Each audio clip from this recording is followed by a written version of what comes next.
हर व्यक्ति के अंदर इतनी समझ और चतुराई का होना बहुत जरूरी है।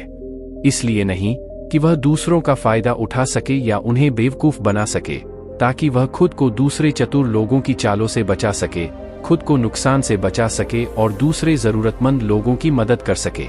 इतनी बातें कहने के बाद महात्मा अब कहते हैं कि अब मैं आपको समझाऊंगा कि आप लोगों से जो चाहते हैं वह कैसे प्राप्त कर सकते हैं। तुम्हें कुछ ऐसे तरीके सिखाऊंगा जिनका उपयोग तुम लोगों और परिस्थितियों को नियंत्रित करने के लिए कर सकते हो।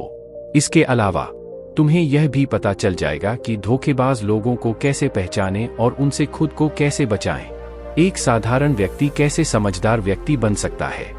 ध्यान रहे, जो मैं यहाँ तुम्हें सिखाने वाला हूँ उसका इस्तेमाल किसी गलत काम के लिए नहीं करना, लेकिन अपनी और दूसरों की सुरक्षा के लिए। बस मेरी बातों को ध्यान से सुनो। हम जिस दुनिया में रहते हैं वहाँ आपको कुछ लोग चतुर मिलेंगे जो अपनी आजीविका चलाने के लिए भोले भाले लोगों का इस्तेमाल करते हैं। अब आप इन लोगों को कैसे पहचानते हैं जो अधिक बातें समझते हैं? आपको उन लोगों पर ध्यान देना चाहिए क्योंकि ये लोग विश्वास की कमी को पूरा करने के लिए बहुत सारे शब्दों का उपयोग करते हैं। आपको उन पर ध्यान देने की कोई आवश्यकता नहीं है क्योंकि वे अपने झूठ की वजह से आपको बेवकूफ बनाने की कोशिश करते हैं। जो लोग एक ही बात को बार बार कहते हैं वह झूठे हो सकते हैं। ऐसे लोगों के कई उदाहरण हैं ताकि आप उनकी चिकनी चुपड़ी बातों पर भरोसा कर सके। जिस व्यक्ति से आप बात कर रहे हैं उसे जानने का असली तरीका यह है कि आपको वह जो कुछ भी कहते हैं उसे एक बार दोबारा अवश्य सुने। जिस तरह से वे अपनी कहानी सुनाते हैं उससे आपको पता चल जाएगा कि वह सही है या नहीं। दूसरी बात, यदि आप किसी ऐसे व्यक्ति को जानते हैं जो दूसरों से झूठ बोलता है तो आप उस पर कभी भी भरोसा ना करें, क्योंकि जो व्यक्ति दूसरों से झूठ बोलता है वह निश्चित रूप से आपसे भी झूठ ही बोलेगा। साथ ही आपको ऐसे लोगों से सावधान रहना चाहिए जो दावा करते हैं कि उनके पास पहले बहुत पैसा था जो अब डूब गया है, जिससे पता चलता है कि जिससे आप बात कर रहे हैं वह झूठ बोल रहा है। हाँ, ऐसा हो सकता है कि एक बार उसके पास पैसा था लेकिन अब वह दिवालिया हो चुका है। बुद्धिमानी इसी में है कि ऐसे व्यक्ति को कभी भी पैसों से समझौता नहीं करना चाहिए। जो व्यक्ति खुद के पैसे को संभालने में कमजोर हो सकता है उस व्यक्ति से सलाह लेना बुद्धिमानी नहीं है। आपको ऐसे अयोग्य लोगों से भी सावधान रहने की आवश्यकता है, क्योंकि अगर कोई व्यक्ति महत्वपूर्ण चीजों की देखभाल करने में सक्षम नहीं है तो ऐसे लोग अपने बिजनेस या काम को संभाल नहीं सकते हैं। एक समझदार व्यक्ति अपनी जरूरी समस्याओं पर अधिक ध्यान देता है, बेकार की चीजों पर नहीं। एक और वह व्यक्ति जो हमेशा अपनी बात दोहराता है और बार बार कसम खाता है वह व्यक्ति झूठा होता है, इसलिए ऐसे व्यक्तियों पर भी कभी भरोसा नहीं करना चाहिए।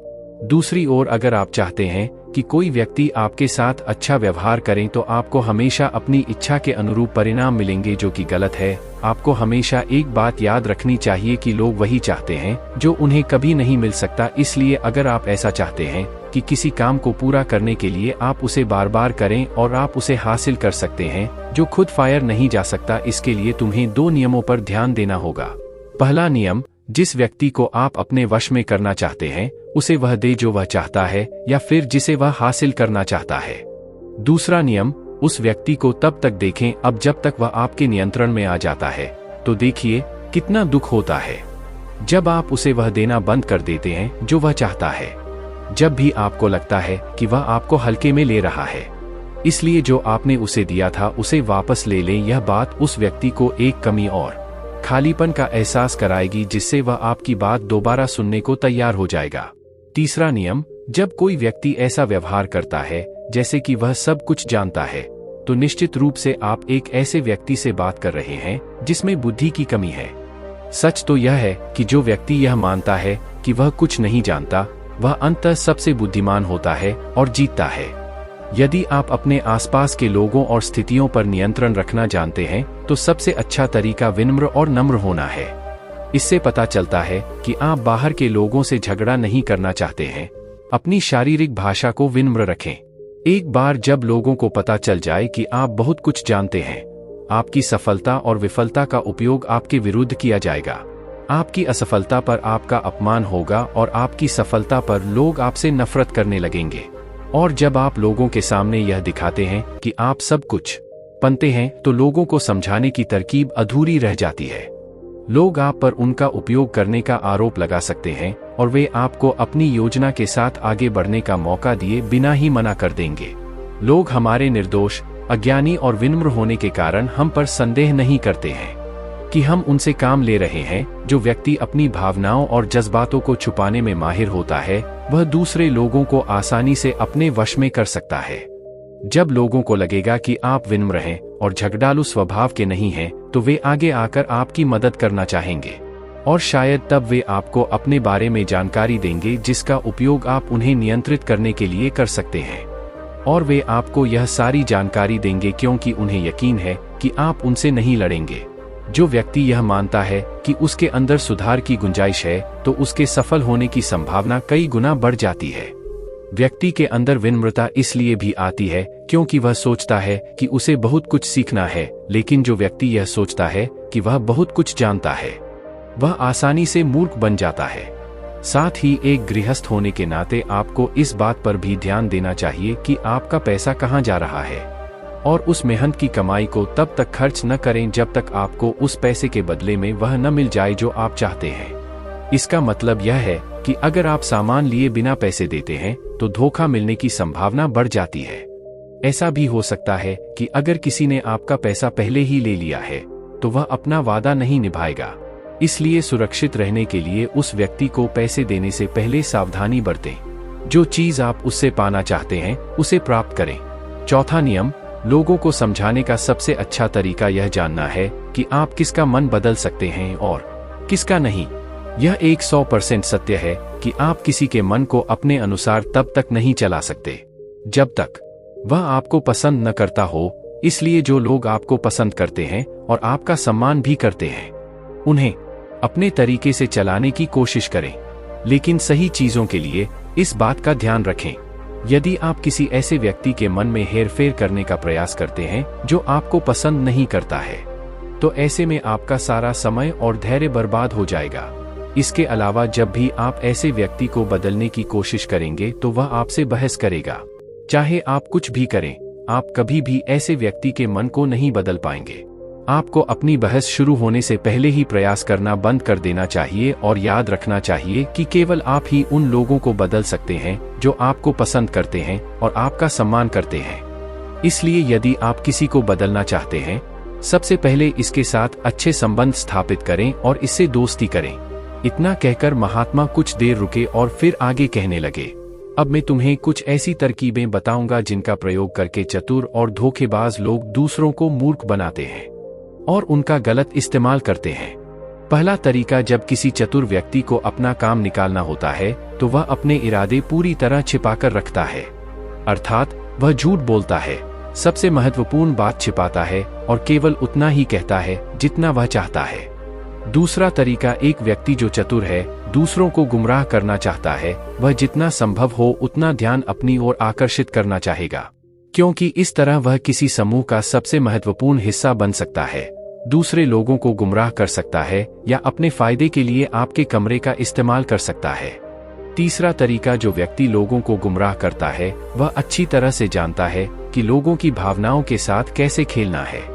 वह अलग अलग मौकों पर अपने लाभ के अनुसार अलग अलग भावनाएं व्यक्त करता है, लेकिन केवल दिखावा करने के लिए। कभी कभी वह बहुत क्रोधित होगा, कभी कभी वह बहुत विनम्र होगा, कभी कभी वह बहुत मिलनसार होगा और कभी कभी वह बहुत उदास रहेगा। जिस व्यक्ति से उसका काम निकलेगा, वह उसके साथ वैसा ही व्यवहार करना शुरू कर देता है। चौथा तरीका, धोखेबाज व्यक्ति सिर्फ अपने लिए सभी की सहानुभूति पाने की कोशिश करता है। सभी उसे सबसे गरीब समझते हैं, उसे इस बात से कोई फर्क नहीं पड़ता कि आपकी समस्या कितनी बड़ी है। आपको हमेशा यह महसूस कराएगा कि उसकी समस्या आपसे बड़ी है और वह आपसे ज्यादा परेशानी में है, इसलिए आपको उस पर दया करनी चाहिए और उसकी मदद करनी चाहिए। पांचवां तरीका, एक चतुर व्यक्ति जो आपको नियंत्रित करना चाहता है, उसकी अपनी इच्छा के अनुसार आपको यह सोचने पर मजबूर कर देगा कि वह आपके जीवन का सबसे महत्वपूर्ण व्यक्ति है। आप इसके बिना काम नहीं कर सकते, लेकिन वास्तव में ऐसा नहीं होता है। वह आपको सिर्फ यह आश्वासन देता है कि आप उसके बिना जीवन की कल्पना नहीं कर सकते हैं। इस तरह जितना अधिक आप उन पर निर्भर होते जाते हैं, उतना ही अधिक उनका आप पर नियंत्रण बढ़ता जाता है। और वे आपसे अपना काम करवा लेते हैं। छठा तरीका, एक चतुर व्यक्ति हमेशा यह कोशिश करता है कि किसी भी बड़े काम का श्रेय हमेशा उसे ही मिले। तारीफ तो उसकी ही होनी चाहिए, चाहे कोई कुछ भी करे, लेकिन तालियां सिर्फ उसके लिए हैं। इसलिए वे ज्यादा से ज्यादा लोगों का ध्यान अपनी ओर आकर्षित करना चाहते हैं।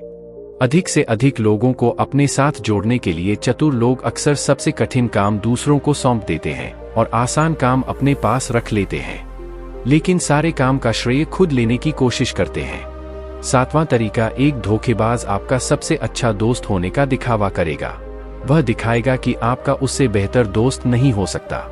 इस तरह से आपके सभी रहस्य जानने की कोशिश करेगा और गलत पर समय वह उनका उपयोग आपके खिलाफ करेगा। इसलिए अपने रहस्य बताने से पहले 10 बार सोचें, क्योंकि दुनिया में सबसे खतरनाक चीज एक धोखेबाज दोस्त है। इसलिए यह पहचानना सीखें कि कौन दोस्त है और कौन नहीं। आठवां तरीका, अधूरी जानकारी दें। एक धोखेबाज व्यक्ति आपको केवल उतनी ही जानकारी देगा जितनी वह आपसे जानना चाहता है। कारण, क्योंकि वह चाहता है कि आप सिर्फ ये बातें जानें। वह कभी भी आपके साथ पूरी बातें साझा नहीं करेगा। वह सबसे महत्वपूर्ण चीजें छिपाएगा ताकि समय आने पर वह उनका उपयोग कर सके और सारा श्रेय ले ले या अपना काम पूरा करवा सके। नौवां तरीका, एक चतुर व्यक्ति कभी भी अपनी बात पर कायम नहीं रहेगा। समय आने पर वह अपनी बात से मुकर जाएगा। इसका कारण कुछ भी हो सकता है, या तो वह चाहता है कि आप ऐसा न करें, या वह जानबूझकर ऐसा कर रहा है। यह उसकी इच्छा पर निर्भर करता है। नौवां तरीका, एक चतुर व्यक्ति कभी भी अपनी बात पर कायम नहीं रहेगा। समय आने पर वह अपनी बात से मुकर जाएगा। इसका कारण कुछ भी हो सकता है, या तो वह चाहता है कि आप ऐसा न करें, या वह जानबूझकर ऐसा कर रहा है। यह उसकी इच्छा पर निर्भर करता है। 10वां तरीका, वे ऐसा दिखावा करते हैं जैसे उन्हें कुछ भी पता नहीं है। वे सबसे निर्दोष हैं। हालांकि उन्हें उस समय उस घटना के बारे में सब कुछ पता है, लेकिन फिर भी वे आपके मुंह से सब कुछ सुनना चाहेंगे, क्योंकि कल को अगर उनके मुंह से कुछ ऐसी बात निकल गई जो नहीं कहनी चाहिए थी, तो वह आपका नाम ले सकते हैं कि उसने मुझे बताया, या वे निर्दोष बने रहें ताकि वे अपनी जिम्मेदारियों से बच सकें। जितना उन्हें मिल सकता था उससे अधिक काम के बोझ से दूर रहें। वे जानबूझकर ऐसा करते हैं ताकि कोई उन पर ध्यान न दे और वे महान चीजों से बच सकें।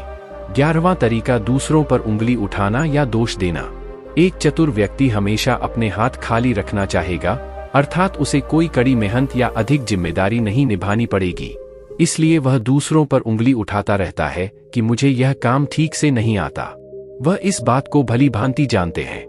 यह दूसरी स्थिति यह आती है कि कहीं न कहीं उनकी पोल खुल जाती है या इज्जत सामने आ जाती है, फिर भी वे अपनी गलती का दोष दूसरों पर डाल देते हैं। 12वां तरीका, एक धोखेबाज हमेशा झूठी तारीफ करेगा। वह केवल वही कहेगा जो दूसरा व्यक्ति उससे सुनना चाहता है, और वह ऐसा तब तक करेगा जब तक उसका काम पूरा न हो जाए। इसके बाद वह लोगों के सामने उसी व्यक्ति की आलोचना करेगा और उसकी कमी को दूसरे लोगों के सामने जाहिर करेगा। 13वां और आखिरी तरीका बताते हुए महात्मा कहते हैं, ऐसा व्यक्ति जो अपने फैसलों को नियंत्रित करने की कोशिश करता है, सबसे पहले एक धोखेबाज और चालाक व्यक्ति बनने की कोशिश करेगा। आपका सबसे अच्छा दोस्त और शुभचिंतक उसके बाद जब उसे विश्वास हो जाएगा कि आपने उस पर आंख मूंद कर भरोसा करना शुरू कर दिया है, तो वह आपके फैसले खुद लेने की कोशिश करेगा। वह आपको यह महसूस कराएगा कि उसने आपके लिए जो फैसले लिए हैं उससे आपको फायदा होगा। चतुर व्यक्ति को फायदा होने वाला है। तो ये थे वो तरीके जिनसे आप लोगों को अपनी बात मनवाने के लिए इस्तेमाल कर सकते हैं और चतुर और धोखेबाज की पहचान कर सकते हैं। इन तरीकों का पालन करके आप उन सभी लोगों से बच सकते हैं। धनी चंद सेठ को सभी प्रश्नों के उत्तर मिल गए। उन्होंने महात्मा को उनके बहुमूल्य जानकारी देने के लिए धन्यवाद प्रकट किया और अपने घर वापस लौट आए। इसके बाद धनी चंद सेठ ने बहुत मेहनत की और इस कहानी में बताए गए नियमों का पालन किया। इसके बाद वह फिर से एक अच्छा व्यापारी बन गया। दोस्तों, उम्मीद करता हूँ इस कहानी से आपको बहुत कुछ सीखने को मिला होगा। धन्यवाद।